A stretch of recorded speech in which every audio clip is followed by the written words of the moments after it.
আমি আল্লাহ সেই জিনিসগুলো তোমাদেরকে দান করেছি যেই জিনিসগুলো তোমরা আমার কাছ থেকে চাওনি, সেই জিনিসও আল্লাহ আমি তোমাদেরকে দিয়েছি।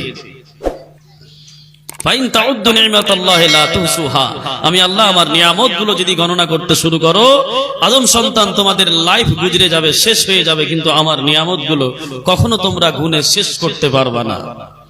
যাই হোক, এতগুলো কথা বললাম, এর মেইন উদ্দেশ্য কারণ হচ্ছে এই যে আপনি দুনিয়াতে যতদিন বেঁচে থাকবেন, আল্লাহ আপনাকে যতদিন হায়াত দিয়েছেন, সর্বদা আল্লাহ পাকের শুকর আদায় করার চেষ্টা করবেন। আসুন একবার আমরা আবার আল্লাহ পাকের দরবারে শুকর আদায় করি।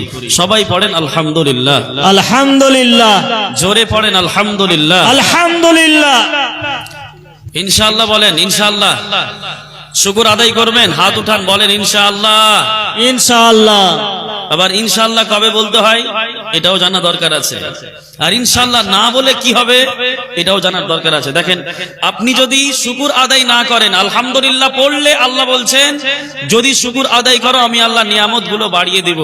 আগের আয়াতে আল্লাহ বলছেন ওয়াইন কাফার, আর তোমরা যদি আমার না শুকরি হয়ে যাও, এত কিছু নিয়ামত পাওয়ার পরেও যদি আমি আল্লাহ আমার শুকর আদায় না করো, আমার শুকর আদায় করা ছেড়ে দাও, অকৃতজ্ঞতা জাহির করো, না শুকরি বান্দা হয়ে যাও, তাহলে জেনে রেখো ইন্না আযাবিলা শাদীদ, আমি আল্লাহ আমার আযাব কিন্তু মহা আযাব, আমার পাকড়াও কিন্তু মহা পাকড়াও। এমন জিনিস আল্লাহ আপনাকে না চাইতে দিয়েছেন, এত কোটি কোটি নিয়ামত আল্লাহ চ্যালেঞ্জ দিয়ে কোরআনে বলছেন যে ফাইন তাউদ্দু নিমাতাল্লাহ লা তুহসুহা, আদম সন্তান আমি আল্লাহ তোমাদের জন্য এত নিয়ামত দিয়েছি, এত নিয়ামত তোমাদেরকে আমি আল্লাহ দিয়েছি, তোমরা যদি নিয়ামত গুলো গণনা করতে শুরু করো তোমাদের লাইফ কেটে যাবে, কিন্তু আমার নিয়ামত গুলো তোমরা গুণে শেষ করতে পারবে না। কি করতে হবে? এতগুলো নিয়ামত দিয়েছেন তো শুকর আদায় করতে হবে, আলহামদুলিল্লাহ পড়তে হবে, আলহামদুলিল্লাহ পড়তে হবে। ওই জন্য প্রথম সূরা ফাতিহার প্রথম আয়াত আল্লাহ বললেন আলহামদুলিল্লাহি রাব্বিল আলামিন। সমস্ত প্রশংসা, সমস্ত প্রশংসা, সমস্ত তারিফ সেই মহান আল্লাহ রাব্বুল আলামিনের জন্য, যিনি উভয় জগতের রব, যে আল্লাহ সৌর জগৎকে সৃষ্টি করেছেন, দোনো জাহানকে সৃষ্টি করেছেন, জান্নাত জাহান্নামকে সৃষ্টি করেছেন, আপনাকে সৃষ্টি করেছেন। আল্লাহ পাক কমবেশ 18,000 মাখলুকাতে কে সৃষ্টি করার পরে ওই 18,000 মাখলুকাতের মধ্যে কমবেশ আপনাকে সর্বশ্রেষ্ঠ বানিয়েছেন। আল্লাহর নূরানি ফেরেশতা দিয়ে আল্লাহ আপনাকে সাজদা করিয়েছে আপনার বাবা আদমকে। সম্মানিত শুধু আল্লাহর শুকর আদায় করতে হবে, আর না করলে ওই যে আল্লাহ বললেন আর যদি তোমরা আমার শুকর আদায় না করো ইন্না আযাবিলা শাদীদ, জেনে রেখো আমি আল্লাহ আমার আযাব কিন্তু মহা আযাব। শুকর আদায় করতে হবে, শুকর আদায় না করলে আল্লাহর পাকড়াও, আল্লাহর আযাব হবে। এবার দেখেন, সর্বদা সর্ব অবস্থাতেই আপনাকে শুকর আদায় করতে হবে, সুখে থাকেন কিংবা দুঃখে থাকেন, সর্বদা সর্ব অবস্থাতেই আল্লাহর শুকর আদায় করতে হবে, আপনি সুখে থাকেন কিংবা দুঃখে থাকেন। আমরা আলহামদুলিল্লাহ পড়তে জানি না, শুকর আদায় করতে জানি না, ইনশাআল্লাহ কবে বলতে হয় ইনশাআল্লাহ সম্বন্ধে আমাদের নলেজ নেই, অথচ আল্লাহর রাসূল পর্যন্ত একবার ইনশাআল্লাহ না বলার কারণে আল্লাহ পাক নিজেই অন্তত 15 দিন পর্যন্ত ওহী আসা বন্ধ হয়ে গেছিল আল্লাহর রাসূলের কাছে, শুধু একবার ইনশাআল্লাহ না বলার কারণে। ভাবতে পারছেন কতটা কঠিন একটা জিনিস? মহানবী ইমামুল আম্বিয়া, সমস্ত নবীদের নবী, খাতামুন নবিয়্যিন, উনাকে সাইডে করেন।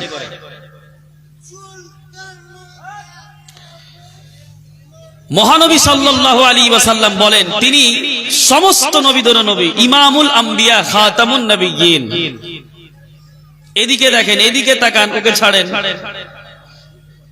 এদিকে দেখেন, ইমামুল আম্বিয়া, নবীদের নবী, সেই নবী মুহাম্মদ পর্যন্ত একবার ইনশাআল্লাহ না বলার কারণে আল্লাহর নবীর কাছে টানা 15 দিন পর্যন্ত ওহী আসা বন্ধ ছিল।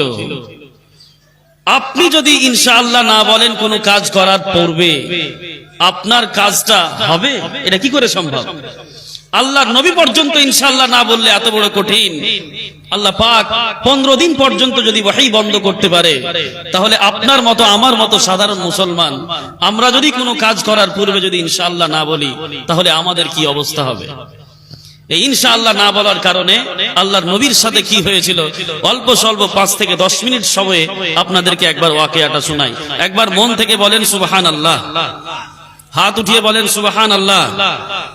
আল্লাহর নবী জনাবে মুহাম্মদুর রাসূলুল্লাহ সাল্লাল্লাহু তাআলা আলাইহি ওয়াসাল্লাম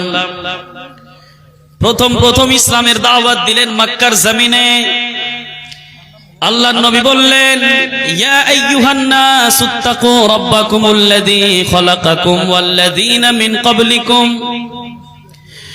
ওরে মক্কার কাফির মুশরিকেরা, তোমরা সেই মহান সত্তা আল্লাহ রাব্বুল আলামিনের ইবাদত করো যে আল্লাহ তোমাদেরকে সৃষ্টি করেছেন।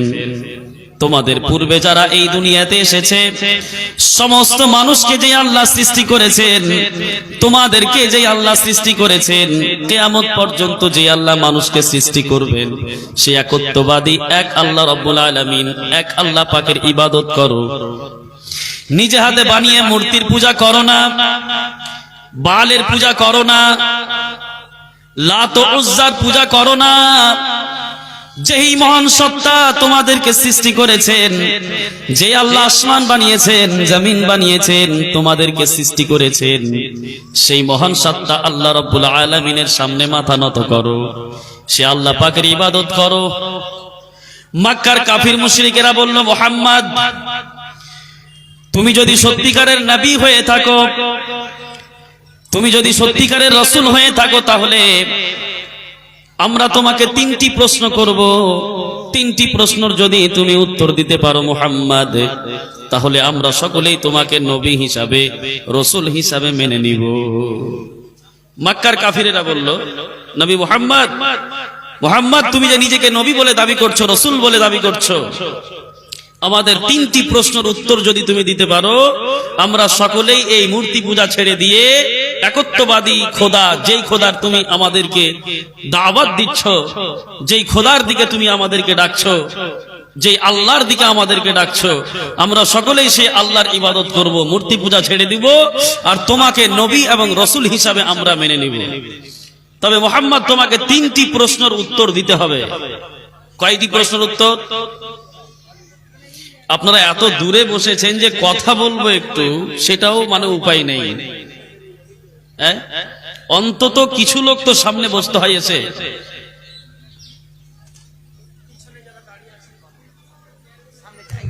পিছনে যারা দাঁড়িয়ে আছেন, সামনে জায়গা ফাঁকা আছে, আপনারা এদিকে চলে আসেন।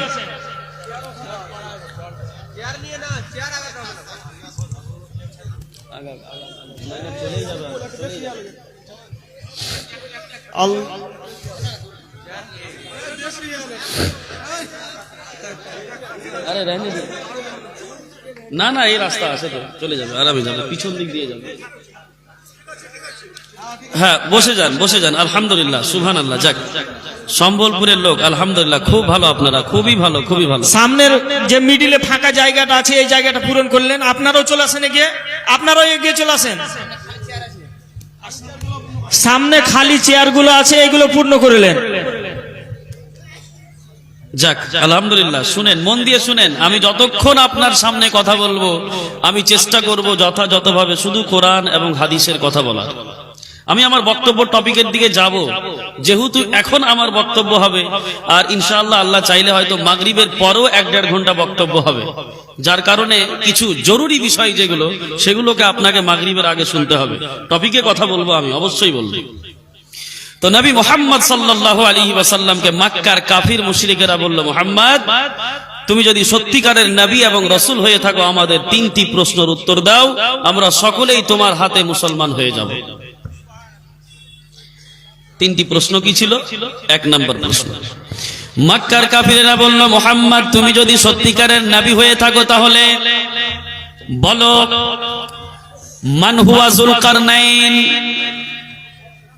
যুলকারনাইন সম্বন্ধে তুমি কি জানো, বলো যুলকারনাইন কে ছিল?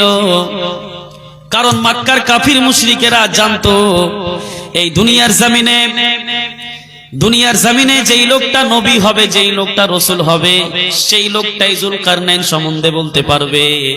যেই লোকটা নবী হবে না, রসুল হবে না, জুলকারনাইন সম্বন্ধে কেউ বলতে পারবে না। একমাত্র জুলকারনাইন বাদশাহ সম্বন্ধে যদি কেউ বলতে পারে, সেই লোকটা বলতে পারে আল্লাহর নবীগণ, আল্লাহর রসুলগণ।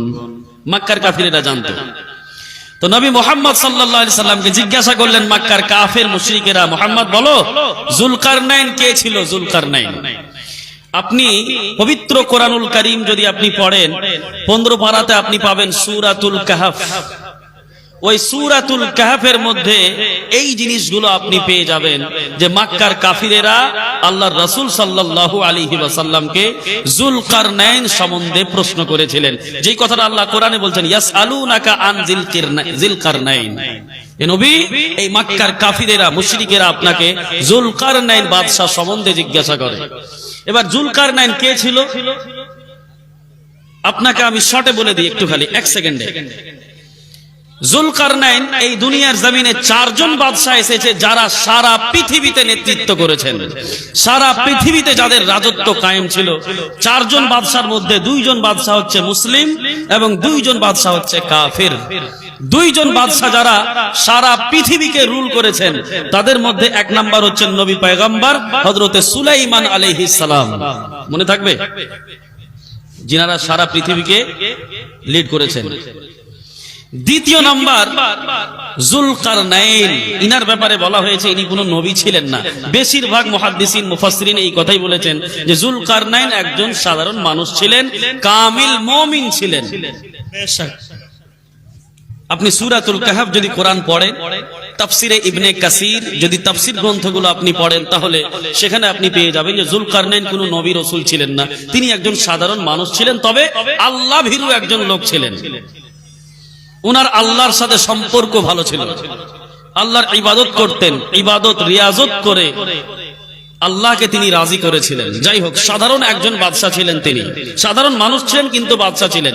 আর এমন বাদশা ছিলেন যে যিনি সারা পৃথিবীতে রুল করেছেন, জুলকারনাইন। তো ওই জুলকারনাইন সম্বন্ধে আল্লাহর নবীকে মক্কার কাফিরেরা জিজ্ঞাসা করলো, নবী মুহাম্মদ বলো তো, তুমি যদি সত্যিকারের নবী হয়ে থাকো তাহলে জুলকারনাইন বাদশা সম্বন্ধে তুমি কি জানো বলো।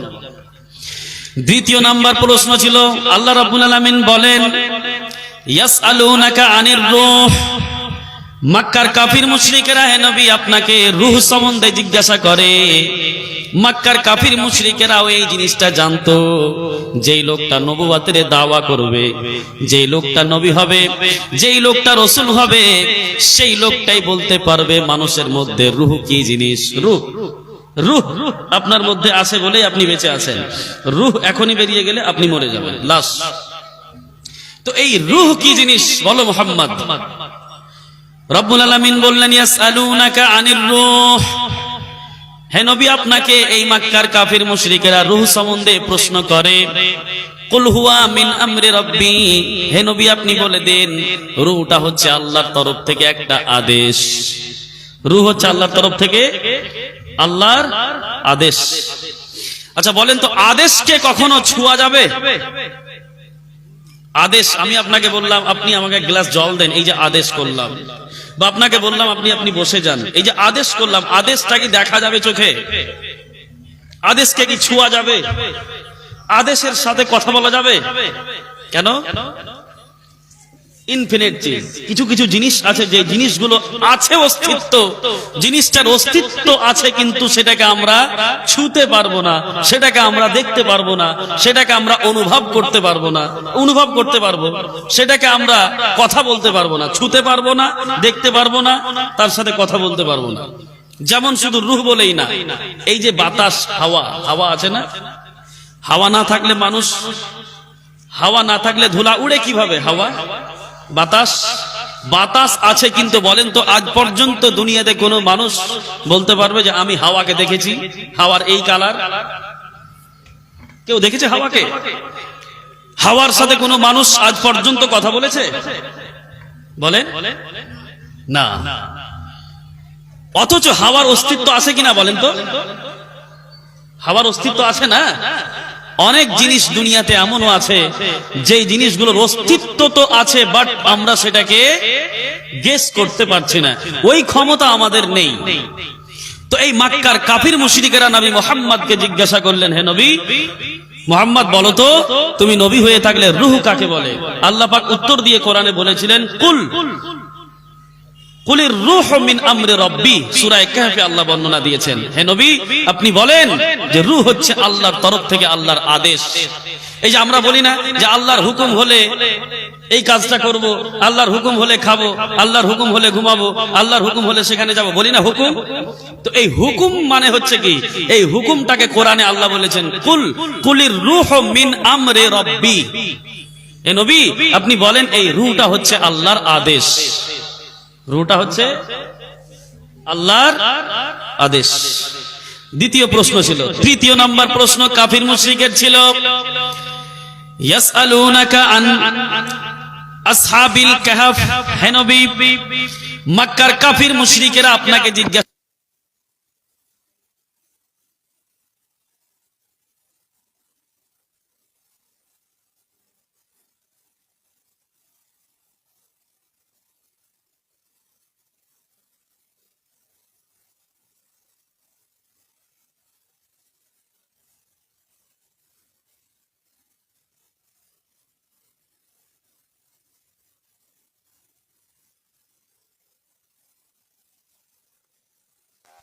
तुम लोग खाली हमारा ही फोटो लोगे क्या? श्रोता का हक नहीं है? अल्हम्दुलिल्लाह सल्लल्लाहु अलैहि वसल्लम। अच्छा শুনেন শুনেন, তৃতীয় নাম্বার প্রশ্ন আল্লাহর নবীকে করলেন, মুহাম্মদ তুমি যদি সত্যিকারের নবী হয়ে থাকো, রাসূল হয়ে থাকো, তাহলে বলো আসহাবে কাহফ কে ছিল, কারা ছিল? এবার আসহাবে কাহফ কে ছিল একটু শুনেন।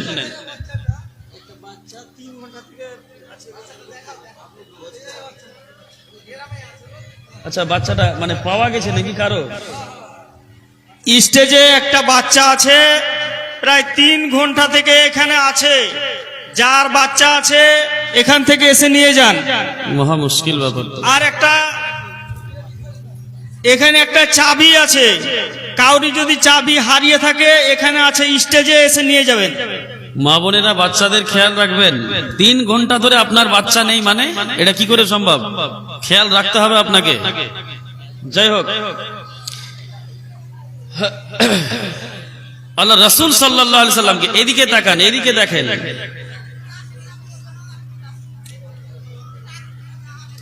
আরে হয়েছে হয়েছে,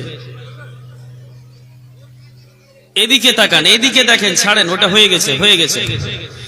আসহাবে কাহফের ব্যাপারে সূরা কাহফের মধ্যে আল্লাহ বর্ণনা দিয়েছেন, ওই আসহাবে কাহফের নামে ওই যুবকদের জন্যই এই সূরাটার নাম আল্লাহ দিয়েছেন সূরাতুল কাহফ।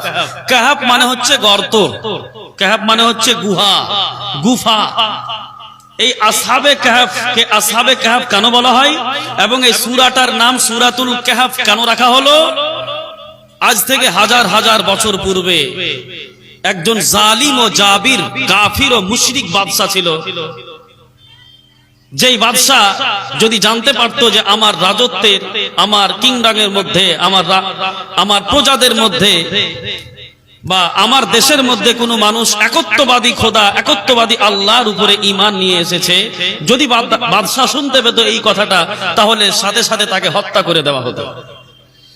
7 জন যুবক তারা আল্লাহর উপরে ঈমান নিয়ে এসে, একত্ববাদী খোদার উপরে ঈমান নিয়ে এসে ওই গ্রাম, পাড়া, প্রতিবেশী, আত্মীয় স্বজন, নিজের বাবা মা, বাদশা, তাদের রাষ্ট্র, তাদের দেশকে ছেড়ে দিয়ে পাহাড়ের গুহায় গিয়ে তারা আশ্রয় নিয়েছেন এবং সেখানে গিয়ে তারা আল্লাহর ইবাদত করতেন, শুধু ভয়ে যে আমাদের ঈমানের ব্যাপারে যদি জানতে পারে বাদশা তাহলে আমাদেরকে হত্যা করে ফেলবে। তো এই যে আসহাবে কাহফের ঘটনা এবং আসহাবে কাহফ কতজন ছিল, এই জিনিসটা মক্কার কাফির মুশরিকেরাও জানতেন, যে লোকটা নবী হবে, রাসূল হবে, সেই লোকটাই বলতে পারবে যে আসহাবে কাহফ কারা ছিল এবং কতজন ছিল। ঘটনাটা বুঝতে পারলেন? যাই হোক, গুফায় তারা কি করলো, আশ্রয় নিল। আর ওই বাদশা তাদেরকে খোঁজার জন্য লস্কর পাঠালো, সৈন্য পাঠালো, যাও তাদেরকে খুঁজে দেখো।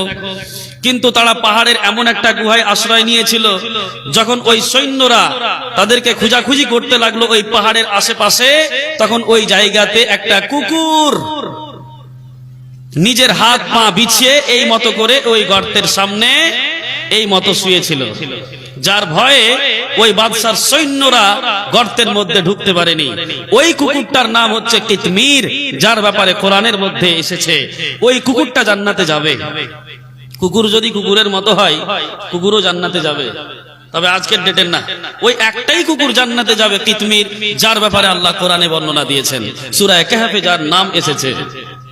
যাই হোক, তো এই যে সূরা কাহফ, যাদের নামে সূরা কাহফ নাজিল হয়েছে, এই আসহাবে কাহফ সম্বন্ধে আল্লাহর নবীকে জিজ্ঞাসা করা হলো। বলেন তো কয়টা প্রশ্ন হলো? 3টা প্রশ্ন। মনে থাকবে? জুলকারনাইন বাদশা সম্বন্ধে তুমি কি জানো বলো। মুহাম্মদ, তুমি নবী হয়ে থাকলে তুমি বলতে পারবা জুলকারনাইন কে ছিল, 1 নাম্বার প্রশ্ন। 2য় নাম্বার প্রশ্ন, মুহাম্মদ বলো মানির রূহ, রূহ কাকে বলে, রূহ কি জিনিস, রূহ সম্বন্ধে সেই লোকটাই বলতে পারবে যে নবী হবে, যে রাসূল হবে। 3য় নাম্বার, আসহাবে কাহফ কারা ছিল, তাদের ঘটনা কি, তুমি যদি জানো তাহলে বলো। আর এই ঘটনা শুধু ওই লোকটাই বলতে পারবে যেই লোকটা নবী হবে, যেই লোকটা রাসূল হবে। 3টা প্রশ্ন বুঝতে পারলেন? আল্লাহর রাসূল জনাবে মুহাম্মদুর রাসূলুল্লাহ সাল্লাল্লাহু তাআলা আলাইহি ওয়াসাল্লাম বললেন, গাদান উজিবুকুম, এই যে তোমরা 3টি প্রশ্ন আমাকে করলে, এই 3টি প্রশ্নের উত্তর আমি নবী তোমাদেরকে কালকে দিব। আলাম ইয়াকুল ইনশাআল্লাহ, কিন্তু আল্লাহর নবী ইনশাআল্লাহ পড়লেন না। আল্লাহর রাসূল বললেন গাদান উজিবুকুম, আগামীকাল উত্তর দিব। গাদান উজিবুকুম, আগামীকাল উত্তর দেব। ওয়ালাম ইয়াকুল ইনশাআল্লাহ, কিন্তু আল্লাহর রাসূল ইনশাআল্লাহ পড়লেন না।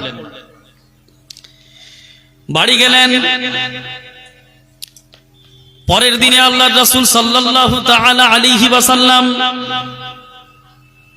এই আশায় বসে আছেন আল্লাহর তরফ থেকে হযরতে জিবরিল আসবেন আমার কাছে।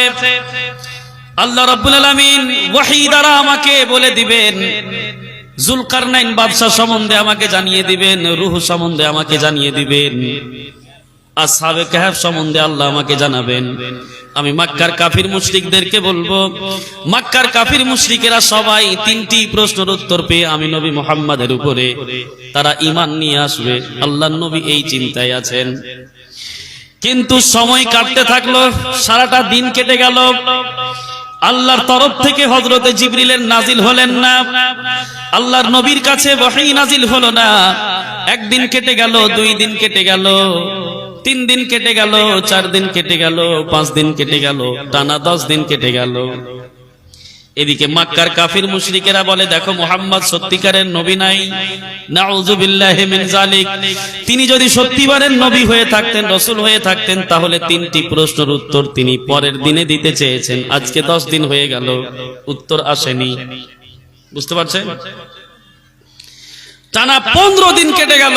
আল্লাহ রাসূল সাল্লাল্লাহু তাআলা আলাইহি ওয়াসাল্লাম অনেক টেনশনে পড়ে গেলেন, অনেক টেনশনে পড়ে গেলেন, অনেক টেনশনে পড়ে গেলেন। এতটা টেনশনে আল্লাহ রাসূল বললেন, এতটা টেনশনে আল্লাহ রাসূল বললেন, এতটা টেনশনে পড়লেন যে আল্লাহ রাসূল সাল্লাল্লাহু তাআলা আলাইহি ওয়াসাল্লাম সারা রাত আল্লাহর কাছে কাঁদতেন আর দোয়া করতেন যে আল্লাহ আমার কি ভুল হলো, কি মিস্টেক হলো আল্লাহ। টানা 15 দিন কেটে যাওয়ার পরে আল্লাহ রাব্বুল আলামিন হযরত জিবরিলকে পাঠালেন আর সাথে একটা আয়াত দিলেন। আল্লাহ রাব্বুল আলামিন বললেন, ওয়ালা তাকুলান্না লিশাইইন ইন্নী ফাইলুন যালিকা গাদান ইল্লা আইয়াশা আল্লাহ। সুবহানাল্লাহ পড়েন। রাব্বুল আলামিন বললেন, ওয়ালা তাকুলান্না লিশাইইন, হে নবী আপনি ভুল করেও কখনো এই কথা মুখ দিয়ে বলিয়েন না, ইন্নী ফাইলুন যালিকা গাদা, আমি আগামী কাল এই কাজটা করব, ইল্লা আইয়াশা আল্লাহ, কিন্তু এই কথাটা বলার সাথে সাথে আপনি অবশ্যই ইনশাআল্লাহ পড়ে নিবেন। সুবহানাল্লাহ, সুবহানাল্লাহ। হে নবী আপনি কখনো ভুল করেও বলিয়েন না, ওয়ালা তাকুলান্না লিশাইইন, আপনি ভুল করো কখনো কোনো জিনিসের ব্যাপারে এই কথা বলিয়েন না, ইন্নী ফাইলুন যালিকা গাদা, আগামী কাল আমি এই কাজটা করব। ভুল করে এই কথা বলিয়েন না। কবে বলবেন? ইল্লা আইয়াশা আল্লাহ, কথা বলার সাথে সাথে আপনি ইনশাআল্লাহ অবশ্যই পড়ে নিবেন। ইনশাআল্লাহ অবশ্যই পড়ে নিবেন। এই কথাটা কে বললেন? আল্লাহ বললেন। কাকে বললেন? বলেন কাকে বললেন? আল্লাহ রাসূল সাল্লাল্লাহু আলাইহি ওয়াসাল্লামকে। এবার বলেন, তাহলে কি আল্লাহর নবী ভুল করে দিয়েছেন? কিছু কিছু মানুষ আছে তো আবার চিৎকিবাজ, মানে যেখানে নবী এবং যেখানে রাসূলদের কোনো মিস্টেক দেখতে পাবে সেই কথাটাকে তুলে ধরবে। দেখেন, আল্লাহর নবী এবং আল্লাহর রাসূল যারা দুনিয়াতে এসেছেন, আহলুস সুন্নাত ওয়াল জামাআহ, এবং এই উম্মতের 95% নয় 100%ই বললে চলে, 99% যারা উম্মতের বড় ফিরকা আহলুস সুন্নাত ওয়াল জামাআহ, প্রত্যেকটা আহলুস সুন্নাত ওয়াল জামাআতের আকীদা হচ্ছে কি, দুই ধরনের, দুই শ্রেণীর আল্লাহর মাখলুক যাদের জীবনে কিঞ্চিত পরিমাণ কোনো গুনাহ নেই, যারা মাসুম আনিল খাতা, সমস্ত রকমের গুনাহ থেকে পাক পবিত্র। এক নাম্বার মাখলুক আল্লাহর ফেরেশতারা, ফেরেশতাদের দ্বারা কখনো গুনাহ হয় না, তারা মাসুম। দ্বিতীয় নাম্বার আল্লাহর মাখলুক, তারা হচ্ছেন নবী এবং রাসূলগণের জামাত। সুবহানাল্লাহ পড়েন। নবী এবং রাসূলগণ মাসুম আনিল খাতা, আল্লাহ তিনাদের সকলকে সমস্ত রকমের বড় বড় গুনাহ থেকে পাক পবিত্র রেখেছেন। আজ পর্যন্ত কোন দুনিয়াতে আপনি কোন হাদিসে, কোন কোরআনে, কোন ওয়াকিয়াতে পাবেন না যে কোন নবী নাউযুবিল্লাহি মিন যালিক জিনা করেছেন। জীবনে আপনি পাবেন না যে কোন নবী শরাব পান করেছেন, মদ পান করেছেন। জীবনেও আপনি পাবেন না যে কোন নবী নেশা করেছেন। জীবনেও পাবেন না যে কোন নবী নাউযুবিল্লাহি মিন যালিক আল্লাহর বিধানকে এড়িয়ে চলেছেন। বড় বড় যেগুলো ভুল, সমস্ত ভুল থেকে আল্লাহ পাক সমস্ত নবী, সমস্ত রাসূলদেরকে পাক পবিত্র রেখেছেন, পাক পবিত্র রেখেছেন। এবার একটা জিনিস এখানে, আচ্ছা হুজুর, তাহলে আমরা চলা জীবনে হাদিস কোরআন যখন পড়ি, যেমন আপনি বয়ান করলেন, এখন এই যে আপনি এখন বয়ান করলেন যে আল্লাহ রাসূল বললেন যে গাদান উজিবুকুম, আগামী কাল আমি তোমাদেরকে উত্তর দিব, ওয়ালাম ইয়াকুল ইনশাআল্লাহ, ইনশাআল্লাহ পড়লেন না, তো এখানে তো আল্লাহ রাসূল ভুল করলেন। তো এই জিনিসটা হচ্ছে গুনাহে কাবীরা নয়, এই জিনিসটা হচ্ছে খাতায়ে ইজতিহাদি। এক নাম্বার কথা। দ্বিতীয় নাম্বার কথা হচ্ছে এই যে সমস্ত নবী এবং সমস্ত রাসূল সাল্লাল্লাহু আলাইহি, যত নবী এসেছেন, যত রাসূল এসেছেন, আল্লাহ পাক নবী রাসূলদেরকে দিয়ে কখনো কখনো কোনো কাজ সাহওয়ান করিয়েছেন নিজে থেকে। আল্লাহ বুঝতে পারলেন না? আল্লাহ পাক নিজের থেকে কখনো কখনো কোনো জিনিসকে নবী রাসূলদেরকে ভুল করিয়েছেন আল্লাহ নিজের থেকে। কেন?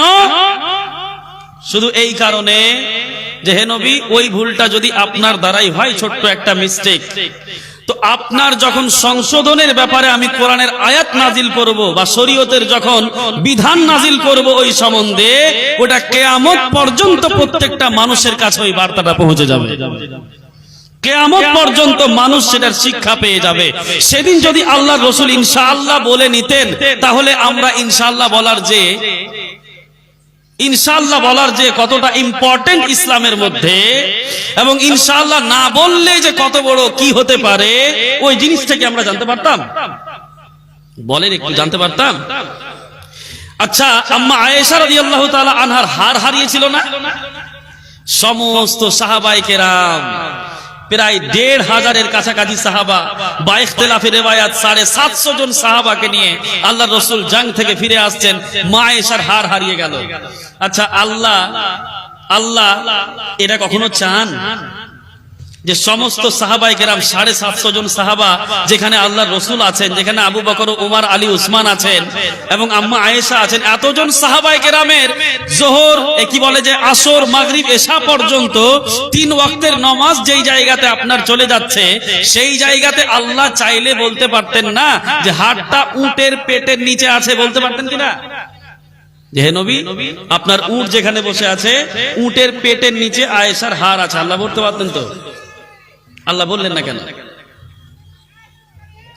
আল্লাহ চাইলে জিবরিলকে দিয়ে পাঠিয়ে দিতেন যে আমার নবী খুঁজাখুঁজি করছে, 750 জন সাহাবায়ে কেরাম পরিশান আছে, নামাজের টাইম শেষ হয়ে যাচ্ছে, কাজা হয়ে যাচ্ছে, তো হে নবী আপনি যান, এ জিবরিল তুমি যাও, গিয়ে নবীকে গিয়ে বলে দাও যে ওই যে উটের পেটের নিচে, উট যেখানে বসে আছে উটের পেটের নিচে হার আছে, বলতে পারতেন, কিন্তু বললেন না কেন?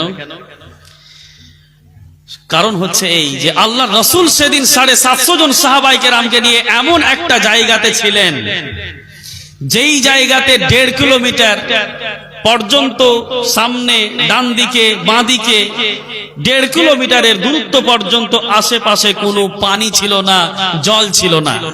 কি ছিল না? জল ছিল না। এখন আল্লাহর রাসূল সাল্লাল্লাহু আলাইহি ওয়াসাল্লাম যখন 2 ওয়াক্তের নামাজ কাজা হয়ে যাচ্ছে, এশার নামাজ যখন কাজা হওয়ার সময় চলে আসছে, তখন আল্লাহ রাব্বুল আলামিন, আল্লাহর নবী তো পানি নেই, জল নেই, ওযু করবেন কোথা থেকে, নামাজ পড়বেন কি করে? আল্লাহ পাক পবিত্র কোরআনুল কারীমের আয়াত দিয়ে পাঠালেন জিবরিলকে, জিবরিল যাও আমার নবীকে গিয়ে শুনিয়ে দাও, এবং কোরআনের বিধান একটা দিয়ে দিলেন আল্লাহ, ফাইন লাম তাজিদু মাআন ফাতায়াম্মামু সাঈদান তাইয়্যিবা। হে নবী আপনি যদি এমন একটা জায়গাতে পৌঁছে যান যেখানে আপনার আশেপাশে পানি নেই, তাহলে আপনি পবিত্র মাটি দিয়ে তায়াম্মুম করে নামাজ পড়ে নেন। সুবহানাল্লাহ বলবেন না জোরে? আচ্ছা বলেন তো, সেদিন যদি হাতটা পেয়ে নিতেন, আল্লাহর নবীকে যদি জিবরিল দ্বারা আল্লাহ বলিয়ে দিতেন, তো ওই আয়াতে তায়াম্মুম মানে পানি না থাকলে পবিত্র মাটি দিয়ে যে তায়াম্মুম হবে, এই বিধানটা কি আমরা পেতাম? এই বিধানটা পেতাম? তো কিছু কিছু জিনিস আল্লাহ রাব্বুল আলামিন সাধারণ মানুষ এবং আল্লাহর রাসূল পর্যন্ত সাহাবায়ে কেরামদের কাছেও আল্লাহ কিছু কিছু জিনিসের হিকমতকে মাখফি রাখতেন। কি রাখতেন? আল্লাহ চাইলে সবই বলে দিতে পারতেন 1 সেকেন্ডের মধ্যেই, জিবরিল আসতেন বলে চলে যেতেন, কিন্তু না, ওখানে একটা হিকমত লুকিয়ে ছিল অনেক বড়। ওই হিকমতটা হচ্ছে এই যে সেখানে যদি নামাজ কাজা না হতো, চারিদিকে দূরত্ব পর্যন্ত দূরে দূরে যদি পানি যদি আশেপাশে থাকতো, উযু করে পড়ে নিত, পানি ছিল না, ওই জায়গাতে সাহাবায়ে কেরামের নামাজ কাজা হচ্ছে। এখন পানি নেই তো কি করে উযু করবে? আল্লাহ পাক শরীয়তের একটা বিধান নাজিল করলেন যে এমন একটা জায়গাতে যদি তোমরা পৌঁছে যাও, এমন সিচুয়েশনে যদি তোমরা অবস্থান করো যেখানে তোমাদের আশেপাশে কোনো পানি নেই, কিংবা পানি তো আছে কিন্তু পানি ইউজ করার তোমার ক্ষমতা নেই। যেমন কাশ্মীরের বর্ডারে গিয়েছেন, কাশ্মীরের বর্ডারে গিয়েছেন, ইন্ডিয়ান আধার কার্ড ভোটার কার্ড নিয়ে পকেটে ঘুরে বেড়াচ্ছেন, কিন্তু বর্ডারের রাস্তা খোলা আছে, কিন্তু বর্ডারের ওই পাশে একটু দূরেই খালি ঢিলা চালাবেন, একটা ঢিল চালাবেন তো পানি আছে, কিন্তু সমস্যা হচ্ছে যে ওই পানি যদি আপনি উযু করার জন্য বর্ডার ক্রস করে যান, ঠাই করে মেরে উড়িয়ে দিবে আপনাকে পাকিস্তান, উড়াবে না? তো আপনি এমন একটা জায়গাতে পৌঁছে গেছেন যে পানি থাকা সত্ত্বেও পানি ইউজ করার আপনার ক্ষমতা নেই, কিংবা আপনি এমন একটা জায়গাতে অবস্থান করেছেন যেখানে আপনার আশেপাশে 1.5 কিলোমিটার যেতে, 1.5 কিলোমিটার আসতে এত দূরত্ব পর্যন্ত সামনে আগে পিছনে কোথাও আপনার জল নেই, তাহলে শরীয়তের বিধান হচ্ছে এই যে আপনি পবিত্র মাটির উপরে হাত মারেন আর মুখে মাসা করেন, হাত মাসা করেন, তায়াম্মুম করে নেন, আপনি নামাজ পড়েন, নামাজ হয়ে যাবে। সুবহানাল্লাহ। এই শরীয়তের বিধানটা আপনি কোথায় পেতেন? কিয়ামত পর্যন্ত হযরতে আয়েশার হারটা হারিয়ে যাওয়ার কারণে কিয়ামত পর্যন্ত প্রত্যেকটা মুসলমানের উপরে, প্রত্যেকটা মুমিনের উপরে, প্রত্যেকটা উম্মতির উপরে ওই ওয়াকিয়াটা, হযরতে আয়েশার হার হারিয়ে যাওয়াটা আমাদের প্রত্যেকটা মানুষের জন্য, প্রত্যেকটা উম্মতির জন্য আল্লাহ ইহসান করেছেন। সুবহানাল্লাহ। সেখানে একটা হিকমত ছিল, তো অনেক হিকমত গুলো আছে। তো সেই মতোই আল্লাহর রাসূল সাল্লাল্লাহু আলাইহি ওয়াসাল্লাম যদি চাইতেন, আল্লাহ রাসূল সাল্লাল্লাহু আলাইহি ওয়াসাল্লামকে আল্লাহ মুহূর্তের মধ্যে হযরতে জিবরিলকে দিয়ে আয়াত পাঠিয়ে দিতেন যে জুলকারনাইন এই বাদশা ছিল, রূহ একে বলা হয়, এবং আসহাবে কাহফ এরা ছিল। আল্লাহ চাইলে বলতে পারতেন, কিন্তু বলেননি। কেন?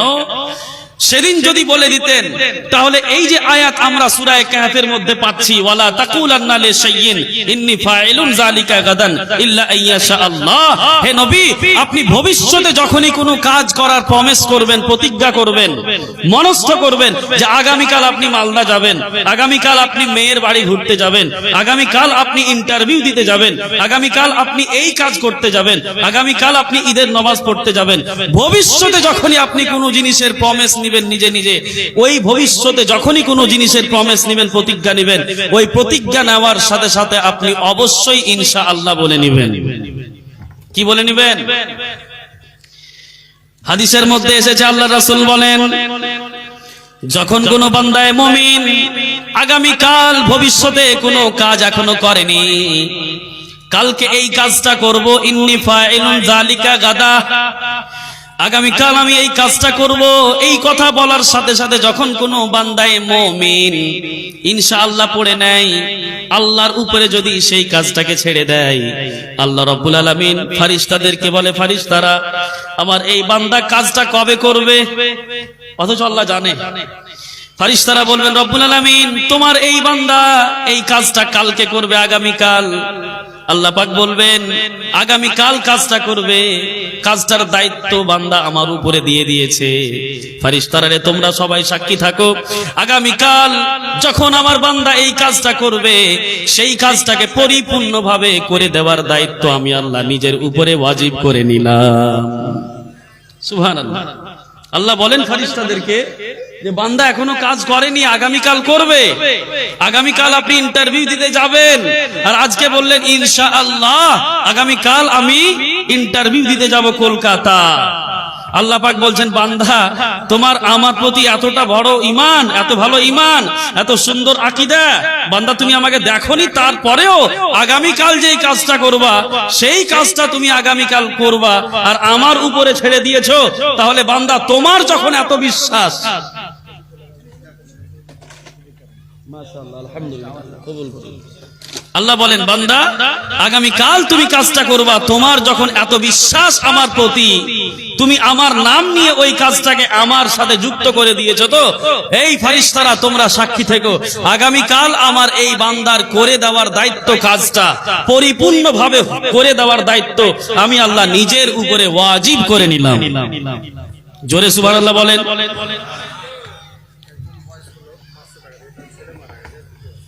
আচ্ছা আলহামদুলিল্লাহ, যাই হোক মাশাআল্লাহ, একজন বয়স্ক বাবা আমার 500 টাকা দিয়েছেন, ছেলে মারা গেছে, এটা অনেক দুঃখের একটা কথা। আল্লাহ পাক এতজন শ্রোতা